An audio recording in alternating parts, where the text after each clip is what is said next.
মানুষের হাই আসে কেন? বিজ্ঞানীরা আজও হাই তোলার আসল কারণ নিয়ে গবেষণা করছেন।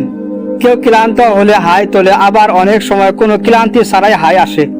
এমনকি একটি মানুষকে হাই তুলতে দেখলেও আপনার হাই চলে আসতে পারে। এটিকে বলা হয় সংক্রামক হাই।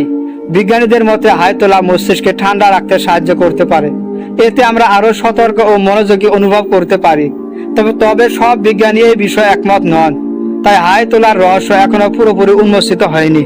আপনি কি জানেন হাই শুধু মানুষের নয়, অনেক প্রাণীরও আসে। কুকুর, বিড়াল, সিংহ, এমনকি শিম্পাঞ্জিও হাই তোলে।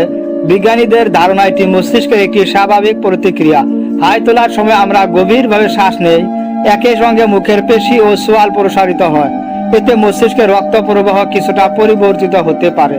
কিছু গবেষণায় বলা হয়েছে এটি মস্তিষ্কের তাপমাত্রা নিয়ন্ত্রণে সহায়তা করতে পারে। তবে এটি হাই তোলার একমাত্র কারণ এমন প্রমাণ এখনো নেই। অর্থাৎ হাই তোলা এখনো বিজ্ঞানের কাছে পুরোপুরি সমাধান হওয়ার রহস্য নয়। অনেক বছর ধরে মানুষ বিশ্বাস করত অক্সিজেনের অভাব হলে হাই আসে, কিন্তু আধুনিক গবেষণা বলছে বিষয়টি এতটা সহজ নয়। পরীক্ষায় দেখা গেছে বেশি অক্সিজেন নিলেও হাই পুরোপুরি বন্ধ হয় না। তাই বিজ্ঞানীরা এই তত্ত্বকে সম্পূর্ণ সঠিক বলে মনে করেন না। বর্তমানে সবচেয়ে আলোচিত ধারণা হলো হাই মস্তিষ্ককে ঠান্ডা রাখতে সাহায্য করে। হাই তোলার সময় ঠান্ডা বাতাস শরীরে প্রবেশ করে। এতে মস্তিষ্কের তাপমাত্রা সামান্য কমতে পারে, ফলে মনোযোগ ও সতর্কতা কিছুটা বাড়াতে পারে। তবে এই বিষয়ে এখনো গবেষণা চলছে। আপনি কি কখনো খেয়াল করেছেন কাউকে হাই তুলতে দেখলে আপনারও হাই আসে? একে বিজ্ঞানীরা সংক্রামক হাই বলে থাকেন। এটি কোনো রোগ নয় এবং ছোঁয়াচেও নয়। গবেষণায় দেখা গেছে ঘনিষ্ঠ মানুষদের মধ্যে এটি বেশি দেখা যায়। এর সঙ্গে মস্তিষ্কের সহানুভূতি ও এমপ্যাথি কাজ করতে পারে।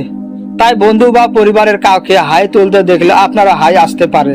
তবে সবাই সমানভাবে সংক্রামক হাই অনুভব করেন না। কেন এমন হয় তা নিয়ে এখনো গবেষণা চলছে। আপনি কি কখনো লক্ষ্য করেছেন ক্লাসে বা পড়ার সময় হাই বেশি আসে কেন? এর একটি কারণ হতে পারে দীর্ঘ সময় একই কাজে মনোযোগ ধরে রাখা। শরীর তখন ধীরে ধীরে আরামদায়ক অবস্থায় চলে যায়। এতে সতর্কতা কিছুটা কমে যেতে পারে। তখন মস্তিষ্ক হাই তোলার মাধ্যমে সক্রিয় হওয়ার সংকেত দিতে পারে। পর্যাপ্ত ঘুম না হলেও হাই বেশি আসে। অতিরিক্ত ক্লান্তি বা একঘেয়েমিও এর কারণ হতে পারে। তাই বারবার হাই আসা সবসময় রোগের লক্ষণ নয়।